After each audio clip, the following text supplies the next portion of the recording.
engine running. Liftoff. We have a liftoff. It's 9 after the hour. I'm Eric Erickson. This is Atlanta's Evening News. I'm looking at the radar. It is relatively clear, although a thunderstorm has just popped up near LaGrange. Looks like it's over West Point Lake, that area. Otherwise, the radar is clear, unless you're headed down to middle Georgia. Then you got some storms. Y'all, your most important story of the day will come right out of the gate. On Saturday, the varsity will be 90 years old. And so everything on the menu is going to be 90 cents. That's right. Everything at the varsity on the menu will be 90 cents during their birthday bash. The event, I'm reading from Eater Atlanta, the event kicks off at 10:30 a.m., probably going to be extremely crowded. The Metro Atlanta-wide birthday celebration at the original North Avenue location features a DJ, photo booth, photo ops with a fire truck and team mascots from Georgia Tech, the Hawks, the Braves. Food is first come, first serve. You will also be able to take advantage of it at the satellite locations in Norcross, Kennesaw, Dawsonville, and Athens. That's right, 90 cents on the menu, everything, on Saturday, starting at 10:30. There's your most important news of the day. I will not go because, dear God, is it going to be crowded. Now, the phone number here, 404-872-0750, 1-800-WSB-TALK. Did the president use the N-word? I will note, the White House has not denied it. The White House has not said definitively, no, the president has not used the N-word. In fact, Sarah Sanders came out this afternoon, and in fact, she said that she could not guarantee it, which is somewhat problematic as well for the president, for her to say something like that. Sarah, have you asked the president if he's ever used the N-word? The president addressed that question directly via Twitter. I'd refer you back to him. I can certainly say I've never heard him use that term or anything similar. Have you asked him directly, Sarah? The president, I didn't have to because he addressed it to the American people all at one time. Why haven't you asked him directly? Again, the president answered that question directly on Twitter earlier today. Can you stand at the podium and guarantee the American people they'll never hear Donald Trump utter the N-word on a recording in any context? I can't guarantee anything, but I can tell you that the president addressed this question directly. I can tell you that I've never heard it. I can also tell you that if myself or the people that are in this building serving this country every single day, doing our very best to help people all across this country and make it better, if at any point we felt that the president was who some of his critics claim him to be, we certainly wouldn't be here. This is a There you go. The White House, of course, is focusing on the president denied it on Twitter. The media is focusing on Sarah Sanders saying she cannot guarantee. This is the game the media plays. Listen, y'all, the grab her by her tape came out. And this is a president who's been dogged by rumors of other tapes. And those other tapes, that tape came out from apparently the same sourcing and the same vault. This tape did not. So you got a P-tape rumor and you've got an N-word tape rumor. Neither of them coming out. Omarosa has released audio after Katrina Pearson and others denied that the president talked about it. Omarosa Manigault released audio of Pearson and others on a conference call discussing the possibility of this tape. They've come out today and said, well, yes, because she kept raising the issue and we had to keep dismissing it in the call. Now, here's the way this breaks down. If you're on the left, you're going to believe there's a tape. If you're on the right, you're going to defend the president. In the middle, who knows?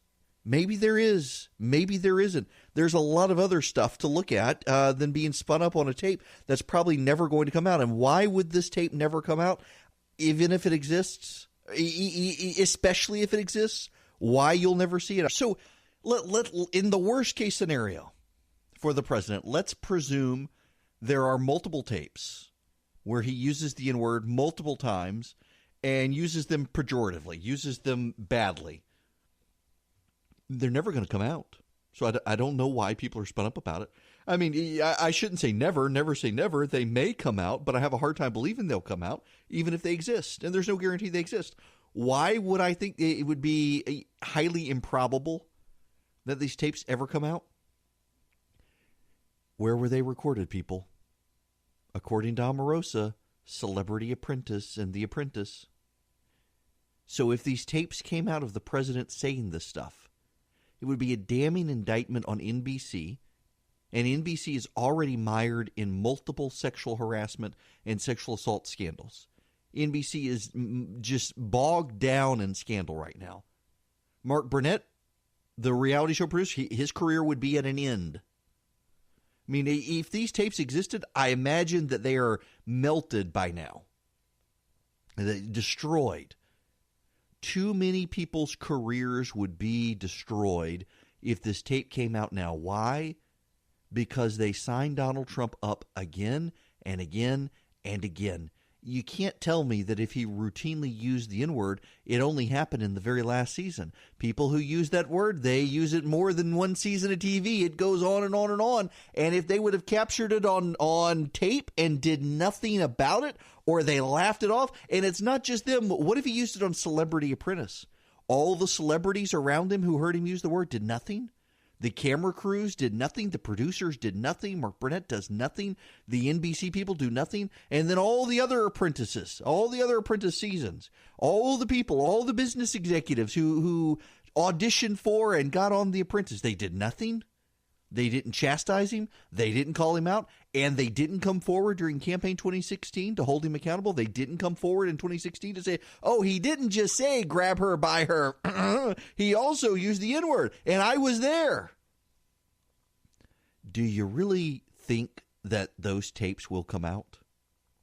So what we have right now is the left trying to motivate minority voters to go vote Democrat in November.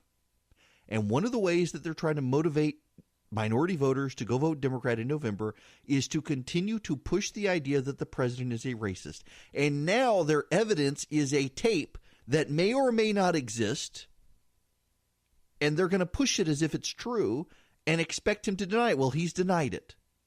Oh, but let's not focus on his denial. Let's focus on Sarah Sanders saying she can't guarantee what's there or not. All of this is politics. You know, you do things differently if you take them seriously versus if you want them to be political. You don't get spun up like this that's going on right now, particularly by the media and Democrats over this, if you really think it's serious. You quietly go to NBC. You quietly go to Mark Burnett. You quietly offer them assurances that they're not going to get dragged on social media and elsewhere if the tape actually comes out, that they will be protected. Instead, the rush of the media and the Democrats to get on social media and elsewhere and claim that this tape exists without any evidence other than Omarosa's word. Omarosa, who is not the most reliable person. Well, it looks like it's a feeding frenzy, and people want to avoid the feeding frenzy. So even if the tapes existed, they probably don't anymore. They've probably been destroyed. They're probably not locked in a vault. That's the rumor, that somewhere at NBC and Rockefeller Center, these tapes are locked in a vault, just like the Billy Bush grab her by her tape. Prove it. Prove the B tape exists. I mean, that's the problem here. People are running by speculation, and you can tell. If you hate the president, you believe the tape exists. If you love the president, you believe the tape doesn't exist or that it doesn't matter. If you're in the middle, you think the president's done some good stuff and you think he's done some bad stuff and you're not sure about his character, well, you're yeah, maybe the tape does exist. But I'd like to see it because these attacks are numerous and sustained and ongoing with no grace, and they come wave after wave after wave of everybody throwing everything they can at the man to try to take him out. And thus far, nothing has taken him out. And I got a hard time believing Omarosa Manigault is going to be the one to take this guy out. I really have a hard time believing that. But, you know, you do you. If you believe they exist, you believe they exist. I can't convince you otherwise. But what I can tell you is I have a hard time believing they come out. Now, they could come out this very moment as I go to commercial break. They could. Some millennial at NBC who believes they are doing social justice a favor has sneaked into a vault somewhere and they're going to release them. Okay. We'll see if they change anything. There's just one thing, though. Deep down, given everything we've seen thus far, everything we've heard thus far, everything we know about the president thus far, if there's video or audio of him using the N-word, will his supporters really turn to the Democrats or stay home? Really? Do you really believe that? See, I think deep down people understand that even if the president said this, people on the right, people in the Republican Party, people who are Donald Trump supporters, they may not like it, they may not defend it, but they're probably not going to walk away from the guy when they've got the Democrats screaming socialism and beating up police and journalists on the other side.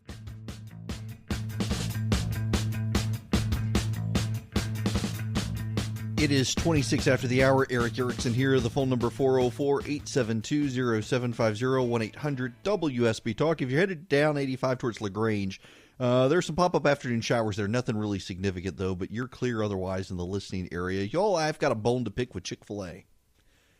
According to WPTV in West Palm Beach, Chick-fil-A is testing a new menu item in Arizona, and depending on how it goes, it could be rolled out to menus nationwide. Starting Monday, spicy chicken strips will be available at Chick-fil-A restaurants in Phoenix, Tucson, and Yuma, Arizona. Y'all, why is Chick-fil-A testing these things? Just put them on the menu. We know they're going to be delicious.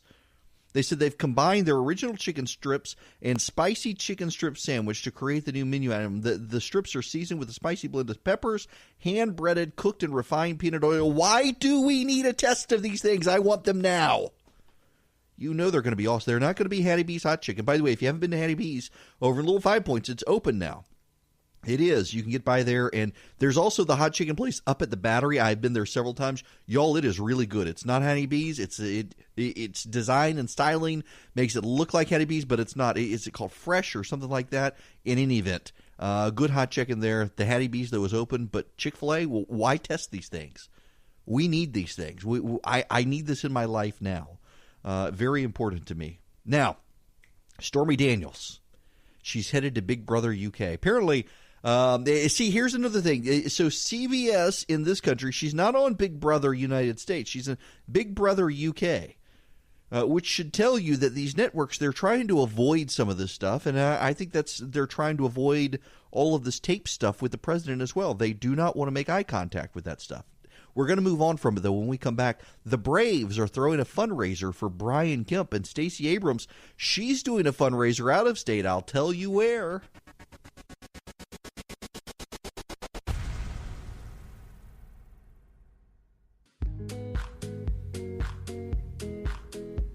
It's 39 after the hour. Eric Erickson here. Light sprinkling in the LaGrange area. One little pop-up thunderstorm down there on 85.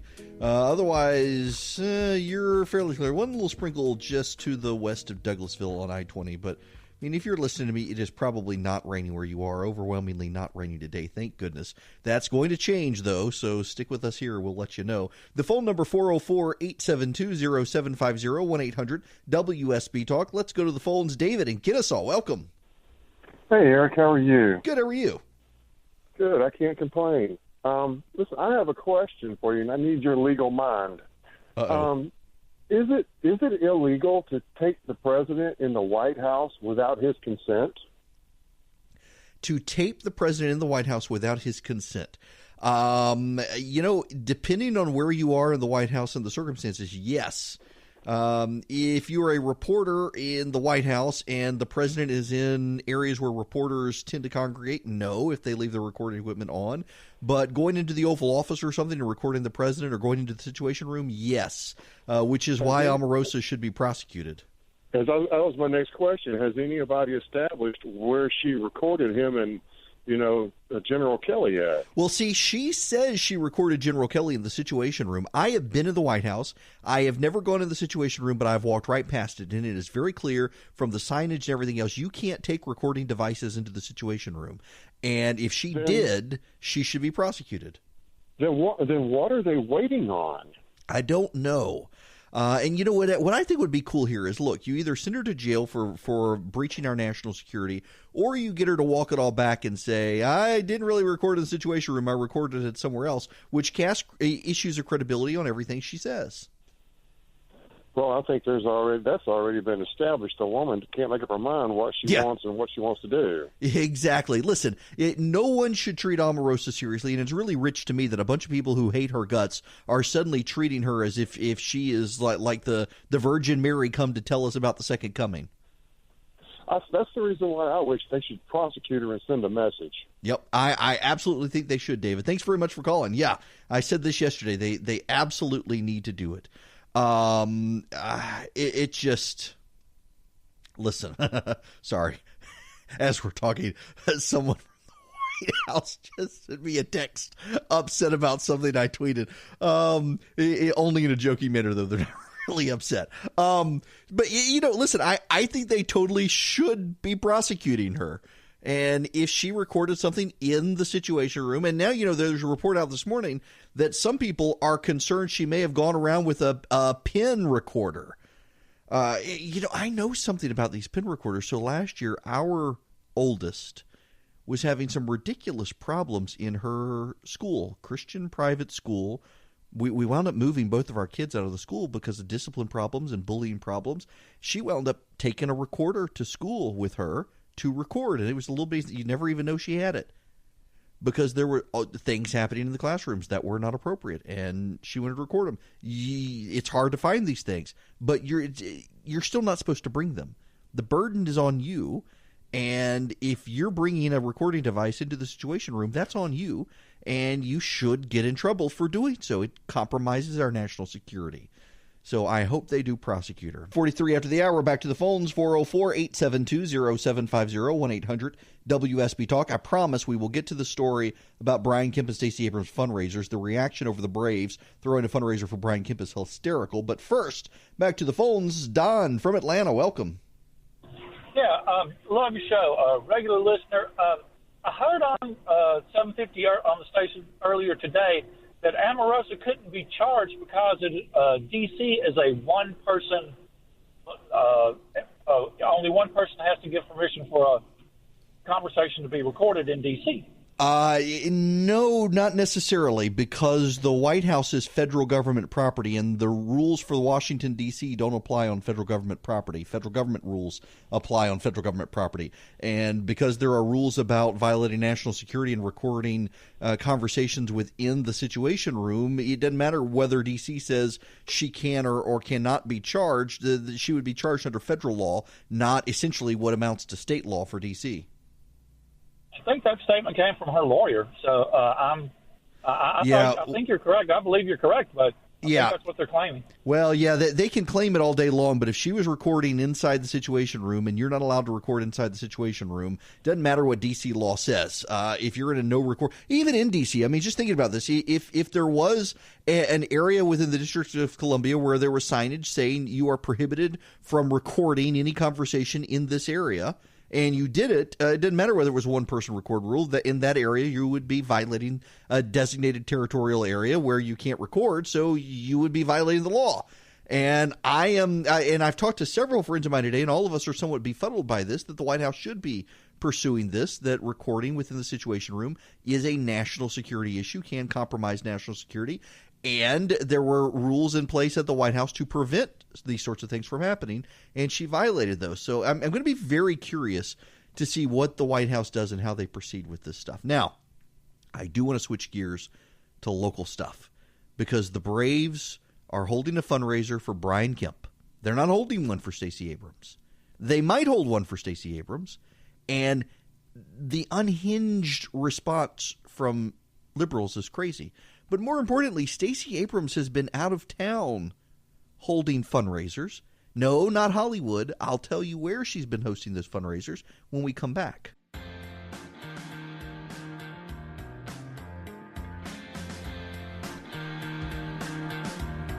It's 54 after the hour. Eric Erickson here. The phone number 404-872-0750, 1-800-WSB-TALK. So Stacey Abrams has gone to Martha's Vineyard, the liberal playground in New England, to hold another fundraiser. And, so there's lots of outrage over the Braves holding a fundraiser for Brian Kemp. Now, the Braves have said if Stacey Abrams' campaign wants one, they're happy to throw one for her. They're happy to throw fundraisers for whoever, but they really got behind Brian Kemp. They had also rallied behind Casey Cagle as well. Now they're rallying behind Brian Kemp. Can you blame them, though? I mean, given her policies would be bad for business, can you really blame the Braves for not supporting her? But they're happy to throw her A fundraiser. They are. They said if her campaign wants a fundraiser, they are happy to throw a fundraiser. Now, they can't guarantee, and they got to work with other people to do it. They can't guarantee that they'll be able to raise as much as Brian Kemp, because they got a lot of people come to his fundraiser, but they're happy to work with her.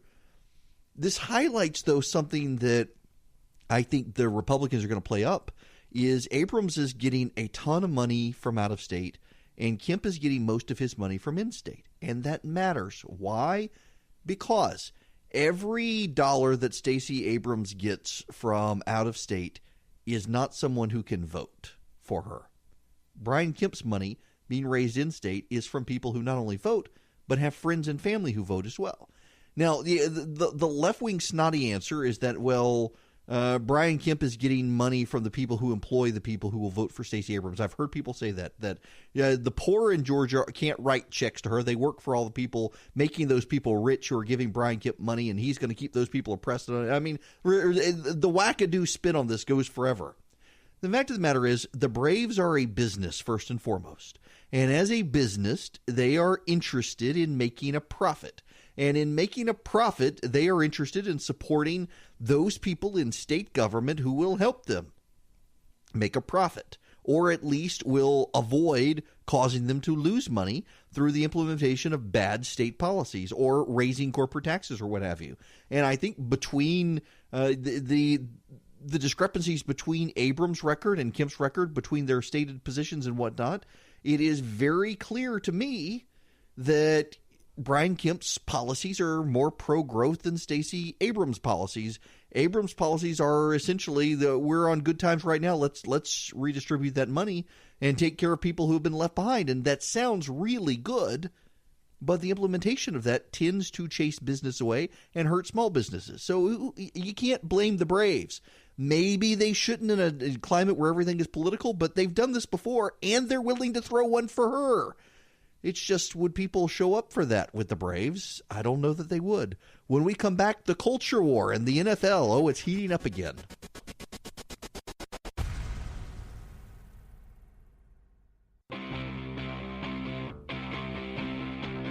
Three, two, one, zero. All engine running. Liftoff. We have a liftoff. It is 6:08. I'm Eric Erickson. This is Atlanta's Evening News, our second hour. Quick look at the radar, and even the storm down in LaGrange has gone away. I'm turning off the radar app now. The phone number, 404-872-0750, 1-800-WSB Talk. Be patient with me, those of you on the phones. I believe that I got the plague from the Taylor Swift concert. It's probably from riding MARTA, truth be told. I was sick overnight and stayed in bed all day so I could be here. And I got to tell you guys, if y'all want to call in and y'all can do the talking, I'm not opposed to it. My voice is holding out, thank goodness. And I thought I was done with Omarosa, but I'm not. The audio we played, it was an ABC News package about the president. And one of the things the reporter got into from the ABC News package was, is it racist, the president calling Omarosa a dog? Is it racist of the president to have called Omarosa a dog? Y'all, he's called me a dog. I know, I'm not kidding. Actually, the precise term was, I was fired like a dog. And then I ran like, he says this about everybody. It's somewhat endearing, truth be told. The New York Times has chronicled a list of all the people who the president has called a dog. I mean, let's see, there's Steve Bannon, there's Mitt Romney, there's David Gregory, there's me, there's Brent Bozell, there's Glenn Beck, there's Kristen Stewart, there's Jeremiah Wright. Let me see. Let's see. Mac Miller, I'm going to teach you a big boy lesson about lawsuits and finance, you ungrateful dog. Watch David Axelrod on O'Reilly Factor, and the dog hit me even after I made a big contribution to his charity. Lord Sugar can't get himself arrested, but at least he's making me money. Keep begging, Sugar, you dog. I have no idea who he's talking about. Laura Goldman, why is it necessary to comment on Ariana Huffington's looks? Because she's a dog who wrongfully comments on me. On and on it goes. I mean, to say that the president is being racist because the president refers to people as dogs. Yeah, I have no idea who Lord Sugar is. I think I'm better off because of it. Y'all, seriously. this is yet again the media wants to push the president is a racist nonsense that has been over and over and over applied ad nauseum. If you're on the left, you believe it, and the media by and large is on the left, so the media believes it, and they're running this. It is not that he said, like with me, he said I was fired like a dog, which wasn't true, but nonetheless, I got a good laugh out of it, and which was actually even funny because he subsequently sent me a note afterwards saying he was glad we were back on the same team because I wrote something favorable about him after that incident. But nonetheless, all of these things, and suddenly the media says, oh, he's calling Omarosa a dog. He must be a racist. Pay no attention to the man's record. Mac Miller, David Axelrod, Ariana Huffington, whoever the heck Lord Sugar is, Steve Bannon, Mitt Romney, David Gregory, myself, Brent Bozell, Glenn Beck, Ed Mubarak, Kristen Stewart, Jeremiah Wright, on and on and on it goes. And suddenly he's a racist because of I mean, these people, they're not even trying. And that, my friends, is why none of this matters. Because people kind of get it. They get that the media and the left are after the president on this stuff. They're going to accuse him of racism until the cows come home. And they're not going to convince anyone because they're hyperventilating and they're screaming. So I got to take issue with ABC News for pushing a story like that. And I realize it's not really ABC News. It is relevant. People are talking about it today. He called her dog. I've seen liberals say, oh, he said like Eric Erickson. I was one of the examples today. He said Eric Erickson was fired like a dog, but he didn't call him a dog. He called Omarosa a dog. Well, he did it with other people as well. So deal with it. This all plays into the desperation of the Democrats as we head into the midterms. There is new polling out. The generic ballot is now tied. The Democrats just can't catch a break. They are starting to freak out. And by the way, they may lose Florida, the Senate race in Florida. They may lose that race to Rick Scott, the governor of Florida, friend of mine. Yes. So why might the Democrats lose Florida? This will explain everything to you. The Hispanic vote in Florida. Bill Nelson only is winning the Hispanic vote according to multiple polls by 5%. That's basically in the polling average and the polls. They're all fairly consistent here. Mason-Dixon, various media polls, other polls, they've all got Nelson winning Hispanic vote by 5%. He's got to do a lot better than that in Florida to be able to win the Senate seat. So, of course, the Democrats are using every opportunity they can to stoke the rage and scream racism. But it's not helping them because of things like, for example, the NFL protests. The NFL protests are back in full steam. The Police Benevolence Association or whatnot in Florida has canceled a fundraising event at the Miami Dolphins game because of the players taking the knee. At this point, they're doing it just to spite the president, and I think people get it. Very few people have any idea why they originally started it. And now nobody knows. What they do know is that these people are doing it to spite the president. And people don't like it. It is disrespectful. You got guys like Nate Boyer out there, a wonderful guy, NFL player, joined the service after 9/11. He's come back and, he is respectful of the players. He understands why they're doing it. He tried to persuade some of them not to protest in that way, explain to them his viewpoint, understand their viewpoint. And so he's going out and he's trying to explain to these players there are other ways to make your point. And try to encourage them to do other things. And I think he's right. Listen, is there injustice in the American society? Yes. Is there police brutality in the American society? Yes. Are we all sinners? Yes. Is sin systematic in this country? Oh, of course, it's sin. Sin infects everything. There's this awful story about the Catholic Church today. If we have time, we'll get into it. But there are ways to make that protest that does not make a spectacle of yourself. And it makes a lot of people mad, and those people are headed towards Donald Trump's team because they're really mad at the other team overplaying their hand. Or look at the mayor of Boston. The mayor of Boston wants to boycott Sam Adams beer. It is the second largest craft beer brewer in the country after my beloved Yuengling. And the mayor of Boston wants to boycott an iconic Boston staple, Sam Adams, because the owner of Sam Adams gave money to Donald Trump and said something nice about Donald Trump. So now, all these years later, it's time for a boycott of Sam Adams beer, which I don't like it anyway. I always thought it tasted like grass, no matter which one you get. I'm not a fan. Nonetheless, And now, of course, you've got this guy who, what's his name? Oh, I just had the story up. Tyler Ninja Blevins. Tyler Blevins is an online gamer on Twitch. Now, for those of you my age and older, there is this website called Twitch. And believe it or not, your kids or your grandkids, depending on your age, will pay money to watch someone play a video game. I do not understand it. My kid, I guarantee you he's in the kitchen at home watching someone play Minecraft on YouTube right now. And this kid makes a ton of money. He's got 16 million subscribers on YouTube, 10 million subscribers on Twitch, 3 million followers on Twitter. And he was asked, of course, by a left-wing site why he doesn't stream videos with women. And he said it's just not worth it to face the potential drama and rumors that might occur. If he were to start streaming with various girls, there would be all sorts of rumors out there attacking him, attacking her, claiming they were dating, scandalous stuff that wasn't true, and he just don't want to deal with it, so he doesn't. And now he's being attacked for sexism. The Billy Graham rule here. People say it's the Pence rule. Billy Graham is the one who came up with it. The kid gets it. What's so crazy is that suddenly he's the bad guy. The media wants to make him the bad guy. The left-wing bloggers and nonsensical people, they want to make him the bad guy because he is smart enough to realize that he'll be dragging him and a young lady into scandal or rumor or what have you if he were to do this. And so he doesn't do it, and so he's being attacked. You can't do the right thing in this country anymore without being attacked.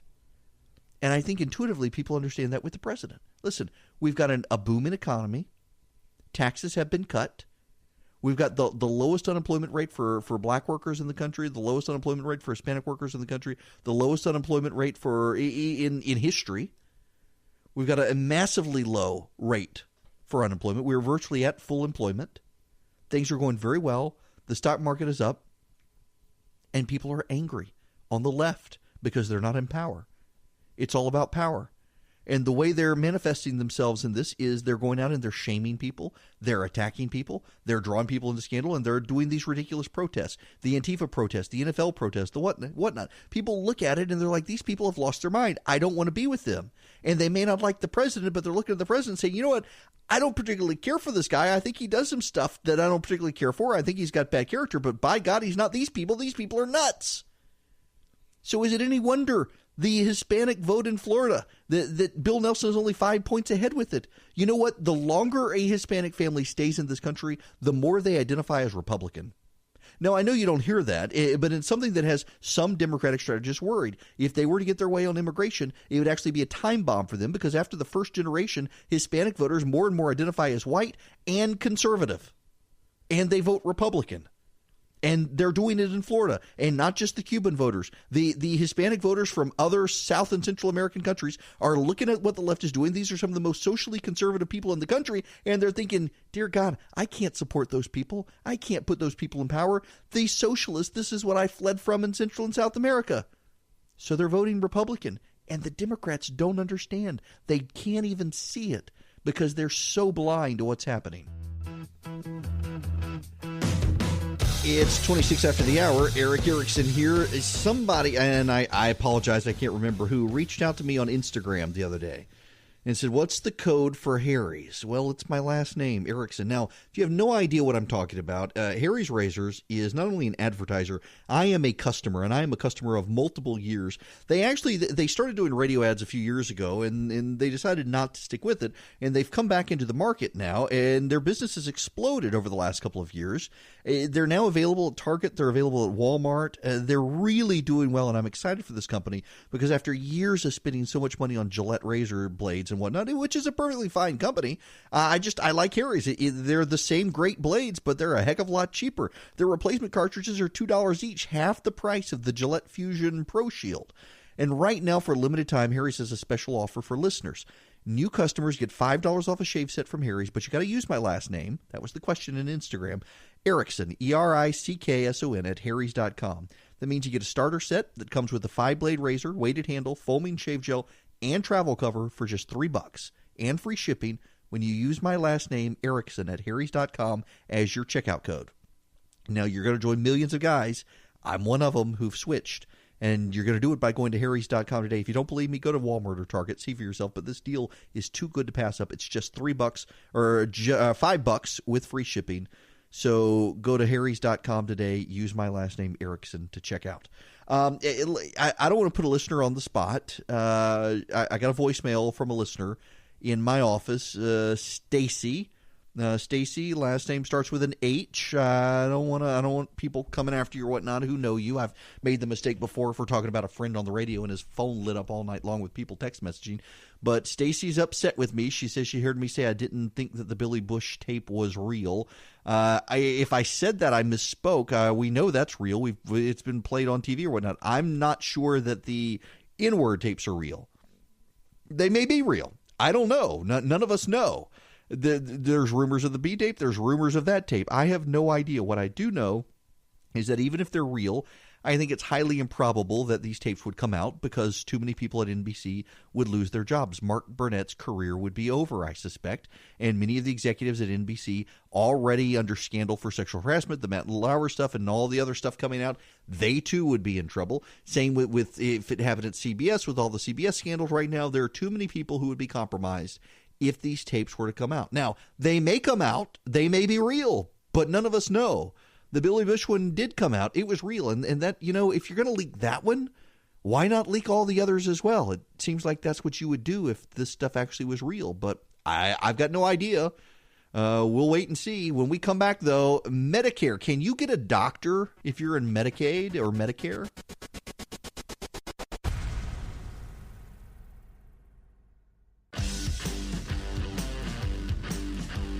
It is 39 after the hour. Eric Erickson here. The phone number 404-872-0750, 1-800-WSB Talk. Let's go back to the phones. Robert in Ellenwood, welcome. Hey, thanks. Sure. Simple question. The media is saying Trump's tariffs is hurting America, companies, farmers, and the economy. But they do not talk about how China's tariffs on U.S. products is hurting their economy. Do you have any, am I wrong? Well, a couple of points. Well, one, we don't really know because the Chinese are commies and they're not honest when it comes to the impact on their economy, which leads to number two, and that is that they don't really care. The Chinese are totally happy to hurt their economy and their people as long as they hurt us, because they're a dictatorship and we're not. So they think they can beat the president by having him drummed out of office or have Democrats hurled into Congress over tariffs. And it impacts the leaders of China not one whit whether the tariffs hurt their economy or not. But there's another larger issue here as well. Remember, what was the Mao Zedong nuclear plan against the United States if we ever got into a nuclear war? Mao Zedong believed, articulated, and is written largely into Chinese military command structure that they would annihilate the United States with nuclear weapons, and if we reciprocated, well, they're a nation of billions of people, and we're only 300 million people, so they could wipe us out entirely. And if we reciprocated, they would only lose a third of their population. That is actually what Mao Zedong believed, which is why he didn't care whether or not we started a nuclear war with them. And they feel that way about their economy as well. They could absolutely starve to death 300 million people, and they would still have roughly 1 billion people left in their country. They would be totally okay with that. So it doesn't really scale for us to look at how tariffs are impacting China's economy versus how they're impacting our economy, because there's no effect on the Chinese political climate as there is to the American political climate. Farmers in this country can go to the polls and either vote Democrat or they can stay home and let the Democrats have it if they're mad at the president's tariffs. What can the Chinese people do? Not a single thing. And the Chinese know it, so they don't care. And, of course, that translates into media coverage as well. We don't know if we're getting accurate data, and it doesn't matter anyway because they're okay obliterating their economy so long as they obliterate our economy. Back to the phones. Brad in Loganville, welcome. Welcome, Eric. Nice to talk to you again. Thank you. I was just going to, when you had said about Omarosa that you didn't know why she wasn't being prosecuted, did you see the report? I saw it on Ben Shapiro's site about the Trump was pursuing an arbitration case against her for a multi-million-dollar resolution about her NDA. Yes, and this is not about her time in the White House. This is about her time on the campaign trail. She signed a non-disclosure agreement subjecting her to arbitration. Yeah. But the NDA also said that they can't badmouth Trump or his family or companies after the fact. Well, there's a whole lot of case law that wouldn't be supportable. There's a ton of case law across the country that you can't bind people to not speak ill of someone after their time in your employment has gone, with certain exceptions. But what he can do is, and now we don't know because the book's only come out today, and apparently it's not selling very well. Yeah. If she wrote anything about what happened on the campaign trail, though, she's in huge trouble, and I think the arbitration claim is legit. She absolutely could have herself in all sorts of legal trouble. And, she strikes me as someone who thinks that she's smarter than everyone else. I mean, she thinks it. Not that she is. She thinks it. And so it wouldn't surprise me at all if she didn't have a lawyer vet all of this stuff and look at her contracts and look at the arbitration clauses and the non-disclosure agreements. Wouldn't surprise me at all. She could be in a whole lot of trouble. And again, I don't think she's very credible to begin with. If you knew this person was using the N-word repeatedly, you knew it was on tape, and then you go out on the campaign trail for him, you work for him, you defend him, you deny that he said these things while you work for him, you say he's not a racist, and now to come out, now that you want to get in good with the Hollywood crowd and say, oh, he's terrible, he's a monster, read my book, I don't buy it. I really don't. Now, we're also going to have a healthcare fight in November. The Democrats are amping this up, that the Republicans still want to get rid of Obamacare, which they should. But there was a story that caught my eye in Forbes today on how hard is it to find a doctor when you're on Medicare. And naturally, of course, there's a survey that was done, and it shows that you can find a doctor on Medicare, that in fact, sometimes it's easier to find a doctor on Medicare than if you have private insurance. So why are people complaining? This is an urban legend, they say. I got to tell you, it is not an urban legend when the issue is not can you find a doctor who will take your Medicare, but can you find a good doctor who will take Medicare? And they even note that it is oftentimes more difficult to find an internist or GP to take Medicare than it is to find a specialist. Most specialists will. But y'all, I know plenty of doctors in my area. I was a lawyer for a while. I did personal injury because I was a jack-of-all-trades lawyer. There are plenty of doctors out there who will be glad to take your Medicare, and not a one of them are doctors you would want to go to. Now, there are plenty of really great doctors who will take your Medicare, but it's hard to get in there.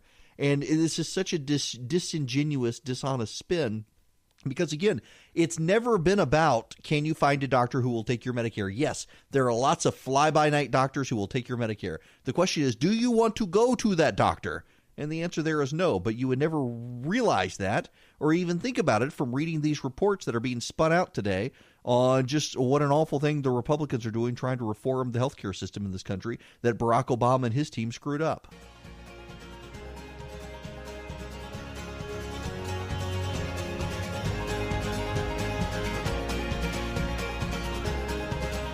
It's 53 after the hour. Eric Erickson here. We don't have a lot of time left, and I want to just touch on a difficult news subject that is coming out this evening. It is the story that has come out of Pennsylvania, and it is awful. 301 Catholic priests have been identified as predator priests who sexually abuse children while serving in active ministry. There are detailed accounts of over 1,000 children victimized sexually by predator priests, the grand jury noting it believed the real number of victims was in the thousands. Senior church officials, including bishops, monsignors, and others, knew about the abuse committed by the priests but routinely covered it up to avoid scandal. Criminal charges against priests and monetary damages by the diocese. Priests committed acts of sexual abuse upon children and were routinely shuttled to other parishes while parishioners were left unaware. It's an 884-page grand jury report, and this is just in Pennsylvania. Just in Pennsylvania.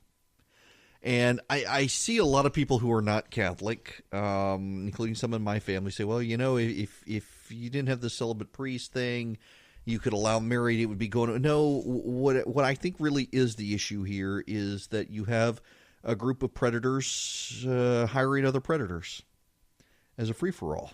But the reason I bring this up this late is I want to say this. I have some very good friends who are Catholic priests. They are very good people, and they do the Lord's work, and they do it through suffering and the mess of life. And I've got some very dear friends of mine who are devoutly Catholic, and they are all being put upon by other people who wear the collar and serve a Lord not the real one. And we should all be in prayer for our friends and brothers and sisters who are Catholic and dealing with this. There is a vibrant Catholic community in this country of dear people who are timeless, who are just selfless, and they're put upon by secular society that wants to see their hospitals shut down, that wants to see their adoption agencies shut down, that wants to see their foster care agencies shut down because they're not going to adopt into same-sex couples, they're not going to perform abortions, so the world is out to get them. And now they got to deal with all this as well, internally. And the leadership of the church seems to be morally bankrupt. The Pope, I'm not a fan of this Pope, for him to come out the other day and say that that execution as a form of punishment is not biblical, is flat out wrong. It opens a bag of worms that shouldn't be opened, and it is terrible to see my good friends in the Catholic Church have to suffer yet again with another scandal with a church leadership that seems unwilling to do anything. So I would just encourage all of you to be in prayer for the Catholic Church. Now, look, I grew up Southern Baptist, and I grew up with folks like, oh, Catholics, they're not going to heaven because they worship Mary and whatnot. I am old enough now and have enough Catholic friends and have talked enough about this to know that so much of that is nonsense. I have fundamental theological differences with the Catholic Church, but there are many fine Christians we will see in heaven in the Catholic Church, and they are just beaten up right now. And this is not going to help. It is sad, sad. And then let's not, I mean, you've got the victimized children there as well who need our prayers. There are a lot of people who need prayer tonight. In and outside, that is a terrible scandal, folks. We'll be hearing more about it over the coming days, but I'm sure we'll hear way more about Omarosa than this. I'm going back to bed. You guys have a great night, and I'll see y'all maybe tomorrow.